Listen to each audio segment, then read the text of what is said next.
अमेरिकी इतिहास में पहली बार ऐसे हुआ है कि जब लॉस एंजलिस के गवर्नर ने यह कहा है कि मैं ट्रंप के खिलाफ मुकदमा दायर करूंगा। अगर ईरान के साथ रूस और चीन आते हैं, तब स्थितियां मुझे लगता है बदल सकती हैं। या ईरान अमेरिका के कब्जे में आ गया तो सबसे पहले किसके लिए खतरा है?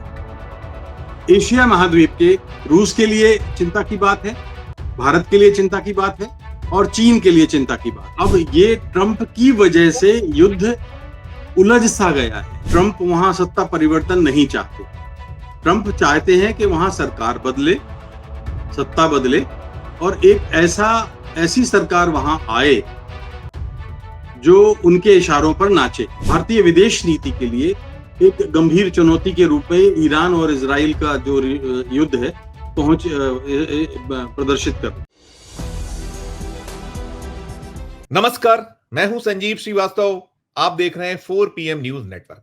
मित्रों, मिडिल ईस्ट की जंग अब अपने सबसे खतरनाक मोड़ पर पहुंच गई है। ईरान और इजराइल के बीच युद्ध का आज 10वां दिन था और अमेरिका उसमें कूद पड़ा है। और जिस तरह से अमेरिका ने जो ईरान के परमाणु ठिकाने हैं वहां जो हमला किया है, उससे ईरान तिलमिलाया हुआ है और उसने जवाबी कार्रवाइयां कर दी हैं। और हुआ यह है कि अमेरिका की चेतावनी के बावजूद ईरान ताबड़तोड़ इजराइल पर हमले बोल रहा है। उसने 1.5 दर्जन के लगभग जो शहर हैं उन्हें टारगेट पे लिया और अब से कुछ देर पहले जो सूचना आई है कि उसने जो उसकी सुपरसोनिक मिसाइलें हैं उनका भी उपयोग शुरू कर दिया। यानी कि यह साफ हो चुका है कि ईरान जो है वो किसी भी सूरत में अमेरिका के आगे अभी तो झुकने को तैयार नहीं है और दुनिया इससे कहीं चिंतित है। कहीं ना कहीं इससे बहुत ज्यादा ये सबसे ज्यादा लग रहा है दुनिया के जो तमाम मुल्क हैं कि आगे क्या कुछ होने वाला है, क्योंकि ईरान और इजराइल का जो युद्ध है ये जब से शुरू हुआ है, अब 10वां दिन जैसे मैंने कहा है, और इन सब के दरमियान चिंताएं पहले से थी। और खबर अब ये भी निकलकर सामने आई है कि हमारे जो प्रधानमंत्री हैं उन्होंने ईरान से, जो ईरान के राष्ट्रपति हैं मसूद पेजेशकियान, उनसे बातचीत की है। टेलीफोन पर उनकी बातचीत हुई और उन्होंने कहा है कि संवाद और कूटनीति का रास्ता अपनाने का प्रयास ईरान करे और शांति के लिए सबसे अच्छा मार्ग यही है। इन जो स्थितियां हैं और इन सबके बीच उधर जो अमेरिका है वो तो साफ साफ कह रहा है कि हमने जो हमारे टारगेट थे उन्हें पूरा कर लिया है, लेकिन यदि ईरान कहीं कोई हिमाकत करता है तो फिर उसके जो परिणाम हैं बहुत बहुत घातक होंगे। और जो कुछ हुआ है, जो पहले अमेरिका के राष्ट्रपति ने कहा था कि 2 सप्ताह का हमें वक्त चाहिए और कहीं जो ब्लफ था वो ब्लफ करते हुए अब इजराइल जो है चहचहाट में है, चहक रहा है। वहां के जो शासक हैं वो अपनी बातें कर रहे हैं, लेकिन तबाही दोनों देशों में चल रही है। इजराइल ज्यादा कहीं प्रभावित दिखता है अभी जो चल रहा है, जिस तरीके से ईरान का रुख और रवैया है।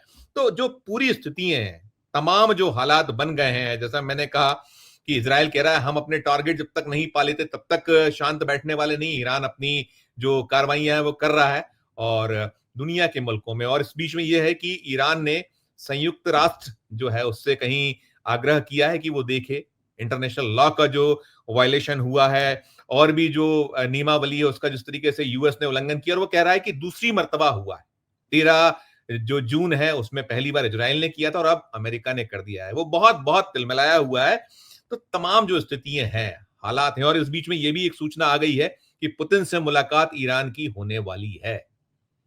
तो बहुत आने वाले जो दिन हैं, क्या कुछ होंगे, कहां पहुंचेगा ये जो युद्ध है, और यूएस जो कूद पड़ा है, ट्रंप जो नहीं माने हैं। उन्होंने चुनाव तो जीता था कि शांति के नाम पर, लेकिन अब वो जो कुछ कर रहे हैं, तो बहुत बहुत चिंता है। पूरी स्थितियों, पूरे हालात पे बातचीत करने के लिए चलेंगे एक बहुत बहुत खास मेहमान के पास। जुड़ गए हमारे साथ राजेश बादल साहब। राजेश जी, बहुत बहुत स्वागत करूंगा। हमारे लिए आपने वक्त निकाला और राजेश जी को हमारा दर्शक वर्ग जानता है। 4.5 दशक से ज्यादा का आपका दीर्घ अनुभव और लंबा ये युद्ध से जुड़े मामले भी आप उस पर लिखना, उस पर निरंतर अंतर्राष्ट्रीय मामलों पर, मसलों पर लिखने वाले राजेश जी पुनः स्वागत। और मैं बीते जो 15 घंटे हैं भारतीय समय के अनुसार, आज सुबह 4:30 बजे हमला हुआ है यूएस की ओर से, धावा बोला गया है 3 परमाणु ठिकाने और बाकी सब चल रहा है। और अभी जब हम ये 7:30 बजे चर्चा की शुरुआत कर रहे हैं शाम को, 15 घंटे का वक्त हो चुका है। तो पूरे दिन की स्थिति पर पहला आपका आरंभिक नोट, फिर मैं आगे सवाल करता हूं। राजेश बादल साहब। देखिए संजीव जी, बीते 15 घंटों के दरमियान ईरान और इजराइल के संघर्ष में जो कुछ हुआ है, यानी अमेरिका कूदा, उसने 3 भारी अपने जो बम गिराए, मतलब गिराए तो 14 बम है, लेकिन जो जो वहां पे उसके 3 ठिकाने थे, परमाणु ठिकाने ईरान के, उन पर, और 13,600 क्विंटल का बम जो 50,000 मीटर ऊपर से गिराया जाता है और नीचे 200 फीट नीचे तक वो मार करता है। तो इसके बाद ये निश्चित रूप से, क्योंकि ईरान को अंदेशा तो था, लेकिन एकदम से जो 2 सप्ताह का जो समय दिया था, उसमें अभी 2 दिन बाकी थे। तो लेकिन ट्रंप की शैली है ये। तो एक चीज तो ये थी, और दूसरा ये कि जब इसके बाद जवाब में जो कार्रवाई ईरान ने इजराइल पर की है, वो चौंकाने वाली है, क्योंकि बड़ी भारी और भयंकर कार्रवाई हुई है। 40 मिसाइलें एक साथ दागना, बैलिस्टिक मिसाइल्स, छोटा मोटा आक्रमण नहीं है। तो हम ये मुझे तो ये लगता है कि ये समूचे भारतीय उपमहाद्वीप और मध्य पूर्व के लिए 15 घंटे बीते जो भी हैं अभी, वो एक गंभीर चेतावनी के रूप में हमारे पास आए हैं। और एक आने वाले दिनों में हमें लगता है कि हम भारत को ही नहीं, समूचे उपमहाद्वीप को एक बेहद चौकन्ना रहना पड़ेगा। जी बिल्कुल, बिल्कुल। जो आपने कहा कि वो उनका GBU 57A जो बंकर बस्टर है, उसका पहली बार उपयोग अमेरिका ने किया और भारी तबाही जो वो चाह रहा था कि वहां ठिकानों को, और अभी भी वो चेतावनियां राजेश जी लगातार दे रहा है। वो कह रहा है शांति की बात कर रहे हैं अब ट्रंप, उनका पूरा जो कुनबा है वो शांति की बात कर रहा है, और हम ये देखते या पाते हैं वो जो बातें करते हैं उससे उलट है। अब ये जो उनका दबाव है, और हम देख रहे हैं कि ईरान तो उनके दबाव में कहीं आ नहीं रहा है। तो ये जो आपने मिडिल ईस्ट की बात की, तो क्या मिडिल ईस्ट में जो अमेरिका से जुड़े जो मुल्क हैं वहां वहां क्या क्या तीसरी बार युद्ध जैसे हालात भी बन रहे हैं राजेश जी? देखिए, थोड़ा सा हमें इसके लिए अमेरिकी मानसिकता को समझना पड़ेगा, खासतौर पर ट्रंप की मानसिकता को। दूसरी बार जो पारी खेलने वो आए हैं, तो जैसे कि आपने अपने शुरुआती वक्तव्य में कहा था कि वो शांति दूत बन के आए थे, जिसका अधिकांश अमेरिकी लोगों ने समर्थन भी किया था और उसी आधार पर उनको वोट किया था। लेकिन अब वो युद्ध दूत बन गए हैं, क्योंकि कहीं पे भी वो शांति नहीं कर पाए। उन्होंने रूस यूक्रेन का वादा किया, वो नहीं कर पाए। कनाडा को मिलाने का वादा किया, वो नहीं कर पाए। अपने ही देश में कैलिफोर्निया, लॉस एंजलिस जैसे राज्य में और सारे प्रदेशों में उनके खिलाफ प्रदर्शन हो रहे हैं, वो उन पे कंट्रोल नहीं कर पाए। कैलिफोर्निया में जो स्थिति बनी, लॉस एंजलिस में जो स्थिति बनी, वो कंट्रोल नहीं कर पाए। पनामा जैसे छोटे से देश ने उनको आंखें दिखाई। तो कहने का अर्थ यह है कि अब वो इस पारी में एक तरह से फ्लॉप हो रहे थे। भारत और पाकिस्तान के युद्ध में अंततः ये बात साफ हो गई कि उनकी कोई भूमिका नहीं थी।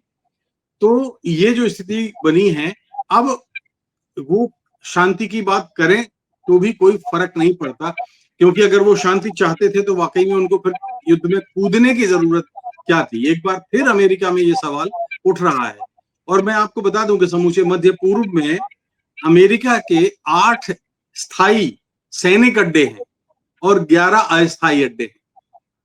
और उन अड्डों में वो देश भी हैं जिन्होंने ईरान पर हमले की निंदा की है। लेकिन सवाल ये है कि क्या निंदा के अलावा वो जो देश हैं, जैसे ओमान है, जैसे कतर है, पाकिस्तान ने भी निंदा की है। तो जब निंदा की है, तो क्या वो इस निंदा के आगे जाके कर सकते हैं? इवन रूस तक नहीं कर पा रहा है, चीन भी नहीं कर पा रहा है। लेकिन आप देखिए कि दूसरी तरफ नाटो देशों का समर्थन भी ट्रंप को मिल रहा है। तो एक तरह से समूचा विश्व 2 खेमों में बंटता दिखाई देता है।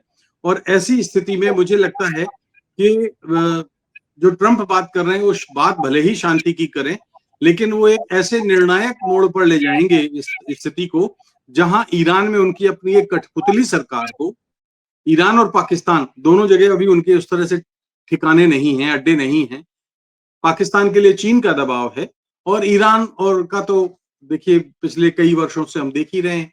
जी बिल्कुल, बिल्कुल। राइट सर, आपने ये कहा कि सुपर फ्लॉप जैसी स्थिति दिख रही है दूसरी पारी में, और अभी जो ये किया गया है हम ये पा रहे हैं सुबह से, हम जितनी निगाह नजर रखे हैं वहां जो चीजें निकल रही है, आपने प्रदर्शन की बात की, तमाम आपने कहा कि विरोध हो रहा है, और जो कांग्रेस है वहां यूएस में, जो आपकी जो माफ कीजिएगा, कांग्रेस ये कह रही है कि हमारे को इन्होंने कहीं भी जो उनको एक इस तरीके के जब हमले होते हैं, इस तरीके का कदम उठाया जाता है तो विश्वास में लिया जाता है। जबरदस्त विरोध अमेरिका में ट्रंप का इन्हीं के जो चाहे वो विरोधी दल हो या और भी लोग बहुत जमकर कर रहे हैं। इस पे एक प्रतिक्रिया सर, महाभियोग की बात भी चल रही है, महाभियोग जैसी बात भी हो रही है। अब देखिए, मैंने कहा ना कि अमेरिकी इतिहास में पहली बार ऐसे हुआ है कि जब लॉस एंजलिस के गवर्नर ने यह कहा है कि मैं ट्रंप के खिलाफ मुकदमा दायर करूंगा। आप महाभियोग की बात कर रहे हैं, प्रतिपक्ष का तो जाहिर सी बात है कि शुरू से ही उनको बहुत समर्थन नहीं था, और जीत कोई ऐसी बहुत कामयाब और बहुत ही शानदार जीत तो नहीं थी उनकी। तो विरोध अब हो गया है, तो मैं बहुत, अगर मान लीजिए आज चुनाव हो जाए तो अब ट्रंप बनने वाले नहीं है। तो स्थिति यह है कि अब ट्रंप अपने देश में खुद ही अलोकप्रिय हो गए हैं, और अलोकप्रियता की सीमा जो है वो वहां तक है जहां लोग नफरत करने लग जाएंगे अपने ही राष्ट्रपति से। जी बिल्कुल। राइट सर, इसमें एक चीज और भी है कि दुनिया पर क्या कुछ असर, खासकर जब मिडिल ईस्ट है ये, तो भारत पर क्या दूरगामी या जो तात्कालिक आपको दिखता है कि दुष्परिणाम या कोई हमें सफर क्या कुछ करना पड़ सकता है भारत को भी, और ये भी निकल रहा है कि इससे जापान भी प्रभावित होने वाला है, इससे कहीं चाइना को भी कठिनाई होने वाली, बहुत सारे इस तरीके के प्रश्न है। पहले भारत पर, फिर बाकी जो ये हम बात करें ये एशिया की, तो क्या आप देख या क्या पा रहे हैं एज ए विशेषज्ञ? देखिए, मेरा मानना यह है कि ये बात बिल्कुल सही है कि भारत के लिए भारतीय विदेश नीति के लिए एक गंभीर चुनौती के रूप में ईरान और इजराइल का जो युद्ध है प्रदर्शित कर रहा है। भारत ईरान से बहुत अच्छे सदियों से रिश्ते हैं, आध्यात्मिक रिश्ते हैं, आर्थिक रिश्ते हैं, सियासी रिश्ते रहे हैं, और भी तमाम तरह के। हमने तो अभी चाबहार बंदरगाह भी वहां बनाया ही है। तो कुल मिलाकर के ईरान, हम तेल खरीदते रहे हैं। अमेरिका ने बहुत दबाव डाला पिछली बार जब पिछले दिनों, तब हमने जाकर के बंद किया, क्योंकि अमेरिका बहुत ही धौंस पट्टी पर उतर आया था। तो ईरान से हमारे अच्छे संबंध हैं, और हालिया दौर में हम देखते हैं पिछले 10 साल में इजराइल के साथ भी रिश्ते बने हैं, और बहुत मजबूत रिश्ते दिखाई देते हैं इस वक्त। मैं इसलिए कह सकता हूं कि पहलगाम का जब मामला हुआ था तो आपको याद होगा इजराइल ने खुलकर भारत का समर्थन किया था। आए थे तो विदेश मंत्री, अब हम चले आए थे, बिना बुलाए आए थे विदेश मंत्री, बिना बुलाए आए थे जी, विदेश मंत्री, बिना बुलाए आ गए थे हमारे पास, हमने उनको हाँ, बहुत मैंने बहुत कहा दी ना, थी।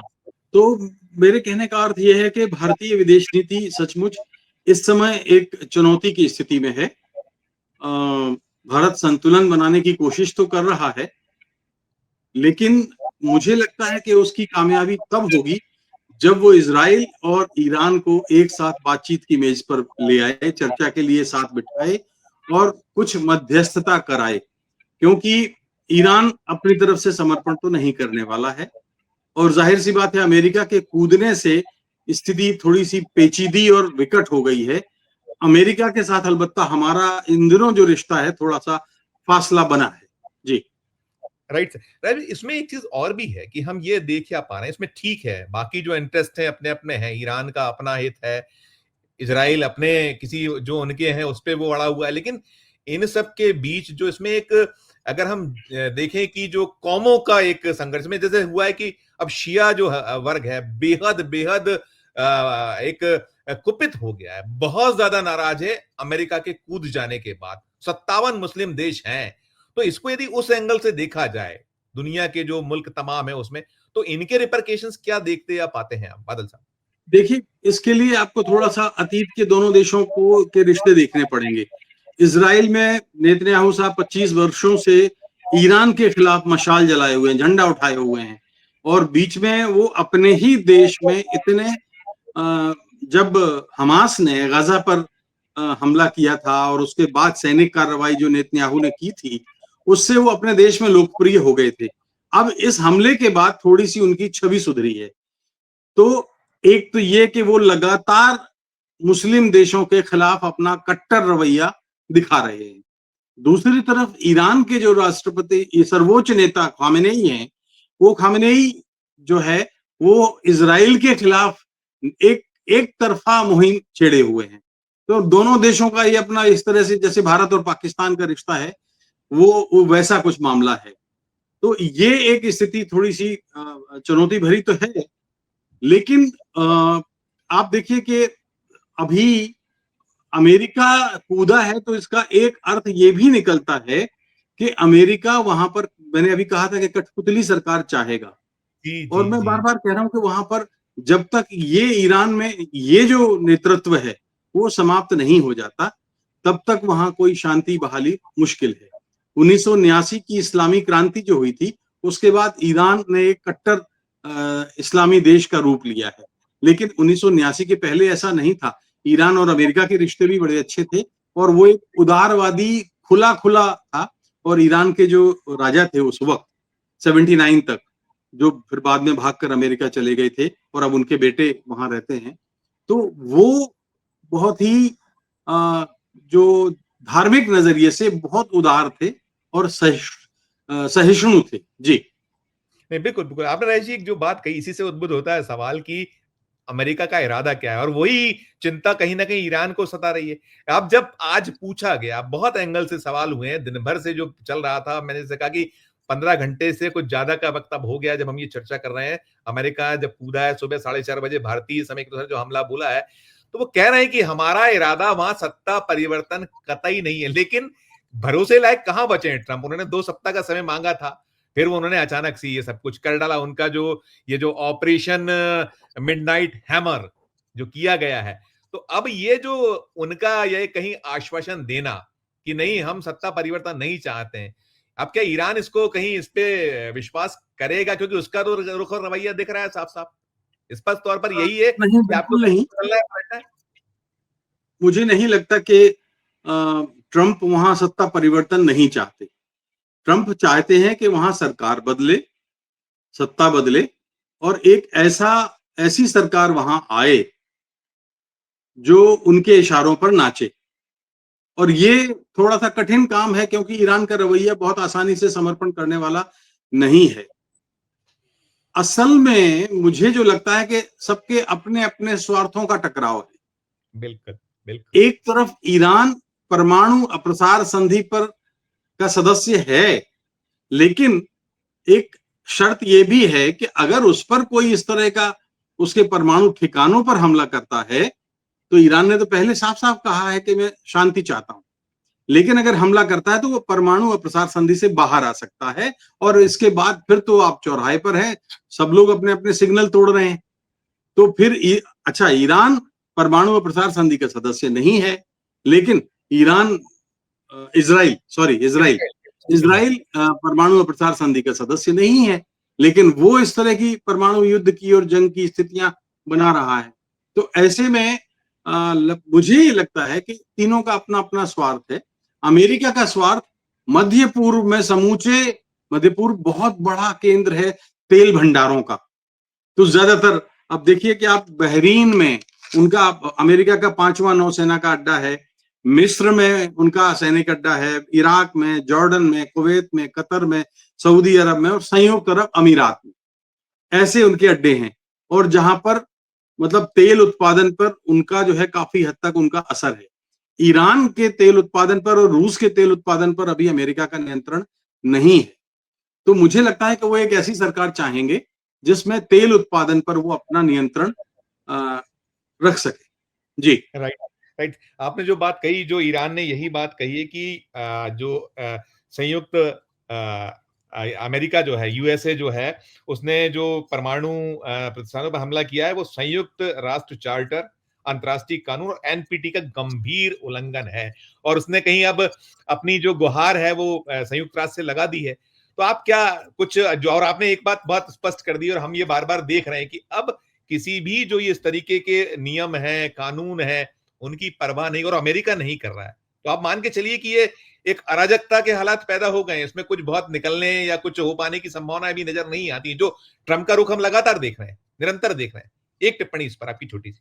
आप ठीक कह रहे हैं, निश्चित रूप से अब ये ट्रंप की वजह से युद्ध उलझ सा गया है, एब्सोल्युटली। क्योंकि अमेरिका के हमले के पहले ऐसा हमें लग रहा था कि ईरान के जवाबी हमलों ने इजराइल को तनिक परेशान किया है और इजराइल और ईरान को वार्ता की मेज पर लाया जा सकता है, बातचीत की टेबल पर। अब अमेरिका के कूदने से ईरान के लिए संकट हुआ है। दूसरा एक डेवलपमेंट जिस पर हमारा ख्याल नहीं है, ध्यान नहीं है, कि आसिम मुनीर की जो मुलाकात हुई है ट्रंप के साथ, उसमें निश्चित रूप से ईरान और इजराइल के जंग पर चर्चा हुई है, क्योंकि पाकिस्तान के प्राइम मिनिस्टर, देखिए याद रखिएगा, पिछले महीने ईरान गए थे और खामनेई से मुलाकात की थी, और पाकिस्तान ने राजनीतिक रूप से जिस दिन 13 तारीख को जब ये जंग शुरू हुई तो ईरान का समर्थन करते हुए इजराइल की निंदा की। जी हाँ। अब शहबाज शरीफ की इस भूमिका को अमेरिका ने पसंद नहीं किया, उन्होंने आसिम मुनीर को लंच पे बुला लिया, गृह मंत्री के, देश के गृह मंत्री को बाहर बिठाया और डाइनिंग टेबल पर आसिम मुनीर बैठे हुए थे। तो उससे क्या 3 संकेत 4 संकेत निकलते हैं। एक तो ये निकलता है कि देखिए पाकिस्तान में वो अपना सैनिक अड्डा बनाना चाहते हैं। नंबर दूसरा, शहबाज शरीफ के लिए खतरा बनता है कि कहीं वो परवेज मुशर्रफ जैसी कोई भूमिका तो नहीं निभाने जा रहे हैं। तीसरा, चीन और पाकिस्तान के बीच में दूरी बनेगी, अविश्वास की पहले से ही इनका चल रहा है, अविश्वास की खाई और चौड़ी होगी। और चौथा, मुझे लगता है कि भारत को एक संदेश भी इसके पीछे देना छिपा हुआ है। तो ये अगर होता है तो फिर पाकिस्तान के लिए बड़ा मुश्किल हो जाएगा, क्योंकि आसिम मुनीर उनको एक बहुत ही कट्टर मुल्ले के रूप में जाना जाता है, मतलब इस्लामी नजरिए से देखें तो वो अपनी वो छवि बनाए रखना चाहेंगे या अमेरिका की गोद में बैठेंगे, ये आने वाला भविष्य बताएगा। जी बिल्कुल। रहे सर, जो अब तक की सूचना है, जो अब से कुछ देर पहले हमने अपडेट आया है, उसमें आया है कि जो इजराइल अमेरिका के जो हमले हैं उसमें 865 मौतें हो चुकी हैं ईरान में और लगभग 3400 लोग घायल हैं। और उसमें सबसे जो दुख की बात या कहीं एक चिंता की बात है कि इसमें जो मारे गए लोग हैं उसमें 2/3 लोग आम नागरिक हैं, ये निकल रहा है। और ह्यूमन राइट्स ग्रुप ये दावा कर रहा है। ये कितना चिंताजनक है कि आप सारी चीजें करिए, लेकिन आप जो आम जन यदि निशाना बनने लगेगा तो हम क्या, किस तरफ बढ़ रहा है पूरा दुनिया, किस तरफ जा रही है, इस पे एक छोटी सी आपकी प्रतिक्रिया। संजीव, हम अब कौन से मानव अधिकारों की बात करें? हमने, अब मैं कह सकता हूं कि पिछले 49 साल की पत्रकारिता में मैंने कई जंगें देखी हैं, देश के युद्ध देखे हैं और बाहर के भी। पहले कभी ऐसे नहीं होता था, युद्ध के दरमियान भी कुछ नियम कानून भी रहते थे, एक चार्टर है दरअसल जंग का, तो संयुक्त राष्ट्र का, वो उस चार्टर का पालन किया जाता था। अब तो सीधे सीधे ये कहा जाने लगा है कि अब खामनेई को निपटा देंगे हम। अब सीधे यानी किसी देश के प्रमुख को आप निपटाने की बात करने लगे, खत्म करने की बात करें, तो अब इसमें कौन से अधिकारों का कौन पालन कर रहा है, हम कैसे अंदाजा लगा सकते हैं? एक चीज तो ये है। दूसरी चीज ये है कि निर्णायक मोड़ पर ये जंग जाएगी और मानव अधिकार की, ठीक है, इजराइल की आबादी कम है, ईरान की आबादी अधिक है, थोड़ी घनी है इजराइल की तुलना में, तो आबादी, अब रिहायशी बस्तियों पर तो हमले नहीं होते, लेकिन इजराइल ने इसमें कोई संकोच नहीं किया। आज जो ईरान ने जवाबी हमला किया है, बैलिस्टिक मिसाइल्स, 40 मिसाइलें जो 1 घंटे 1.5 घंटे में दागी हैं, अब इसके बाद इजराइल घबराया हुआ है, क्योंकि उसके आंकड़े हमारे सामने नहीं आ रहे हैं। इजराइल से छन छन के आंकड़े आ रहे हैं और इजराइल में भी काफी जनहानि हुई है। संभव है, मुमकिन है, जैसे मैंने कहा कि दोनों देशों की आबादी आप देख लीजिए, तो अगर 800 लोग ईरान में गए हैं तो कम से कम 250-300 तो इजराइल में मरे ही होंगे, भले ही वो बताएं या ना बताएं। जी बिल्कुल बिल्कुल। एक चीज और भी है, देखिए, जैसा इजराइल चिंतित हुआ था जब ट्रंप ने कहा था कि अब 2 सप्ताह का वक्त मैं लूंगा, हो गया था उसने अपनी, फिर कहीं ना कहीं उसमें कहीं घबराहट भी हो गई थी, वो पूरा भरोसे तो था कहीं यूएस के। अब जो ईरान है, ईरान भी कहीं ना कहीं जो बहुत ज्यादा उसको अब एक फेथ है अपने पूरे के पूरे, उसके पास है अपने जो है सारी चीजें, लेकिन जो चाहे वो रशिया हो या फिर चीन हो, पीछे खड़े होने की थी बात, और अब तक उनकी तरफ से कोई प्रतिक्रिया का ना आना, क्या नहीं आने पर एक, और दूसरा क्या संभावनाएं देखते हैं, इन लोग का रुख और रवैया क्या होगा? इनके भी बहुत सारे हित कहीं टकरा रहे हैं, आपने कहा है, और इनको नुकसान भी बहुत सारे होने, तो वो क्या कुछ कदम हो सकते हैं, एक हम संभावना आधारित, राजेश सर? देखिए, ये आपने बहुत ही एक आने वाले दिनों का एक संकेत भरा सवाल है ये, क्योंकि आप देखिए कि कई दिनों से ट्रंप यूक्रेन को लेकर खामोश है। ब्रिटेन और एक आध देश और थोड़ा बहुत यूक्रेन को हेल्प कर रहे हैं, लेकिन जहां तक मुझे लगता है कि अमेरिका की यूक्रेन को वैसी मदद नहीं मिल रही है। इसलिए एक मजबूरी भरा बयान यूक्रेन के राष्ट्रपति जेलेंस्की ने दिया है कि रूस दरअसल युद्ध समाप्त ही नहीं करना चाहता। तो और उधर रूस ने अब आज के, मुझे ऐसा लगता है कि रूस एक तरफ यूक्रेन को युद्ध में उलझाए रखेगा, लेकिन अब क्योंकि ईरान में अगर अमेरिकी ठिकाना बन गया या ईरान अमेरिका के कब्जे में आ गया, तो सबसे पहले किसके लिए खतरा है? एशिया महाद्वीप के रूस के लिए चिंता की बात है, भारत के लिए चिंता की बात है और चीन के लिए चिंता की बात है। इसलिए अब रूस तो निर्णायक होगा, क्योंकि ठीक उसके पड़ोस में आकर के रह रही है बात। ये एक अलग बात है कि मैं आपको एक संदर्भ के तौर पर बताता हूं कि जब पाकिस्तान और भारत का बंटवारा नहीं हुआ था, तो भारत की सीमा ईरान के साथ करीब करीब 950 किलोमीटर की जुड़ती थी। तो अब वो उस तरह की चिंता हमारी नहीं है, और दूसरा कि दोनों देशों के साथ हमारे बेहतर रिश्ते हैं। चीन को भी चिंता होगी, क्योंकि अमेरिका अगर ईरान में आकर के बैठ गया तो चीन के लिए परेशानी का सबब है, रूस के लिए परेशानी का सबब है, भारत के लिए परेशानी का सबब है। इधर आप देखो, भारत, अब इधर पाकिस्तान तो अमेरिका की गोद में बैठ गया, नमक खा लिया, डाइनिंग टेबल पर बैठ गया, लेकिन ये भारत के पश्चिम में है। तो और भारत के पूरब में बांग्लादेश में पाकिस्तान, यूनुस जो कर रहे हैं वो अमेरिका के इशारे पे सब कुछ कर रहे हैं। अमेरिका की पॉलिसी अगर आप देखें तो, आपके पास 1 मिनट है क्या? Please please please please please. आप अगर देखिए तो कितनी दिलचस्प बात है कि बांग्लादेश की जो प्राइम मिनिस्टर हैं थी शेख हसीना, उन्होंने कहा कि अमेरिका ने हमारी सरकार गिराई क्योंकि हमने सेंट मार्टिन द्वीप नहीं दिया। और लंदन में बैठी निर्वासित खालिदा जिया को यहाँ लाया गया, अब उनकी चुनाव करा रहे हैं यूनुस, और अमेरिका की इशारे पर सब हो रहा है। इधर पश्चिम में देखिए, इमरान खान साहब जेल में। इमरान खान साहब की जब सरकार गिराई गई तो उन्होंने कहा कि अमेरिका के इशारे पे हुआ, राइट? तो वो और अब वो ये हो रहा है कि जब इमरान खान साहब को जेल में डाल दिया तो शाहबाज चुनाव हुए, तो शाहबाज शरीफ, उन्होंने नवाज शरीफ के लिए कहा था दरअसल अमेरिका ने, लेकिन नवाज शरीफ ने साफ इनकार कर दिया क्योंकि उनको पाकिस्तान की फौज पर भरोसा नहीं है। तो शाहबाज शरीफ को जो है उन्होंने अभी प्राइम मिनिस्टर बनाया। यानी अमेरिका जो है पीठ पीछे से किस तरह से खेल कर रहा है, ये आप देखिएगा। तो ईरान में भी अगर कठपुतली सरकार बनेगी तो भारत के लिए गंभीर चिंता का विषय है।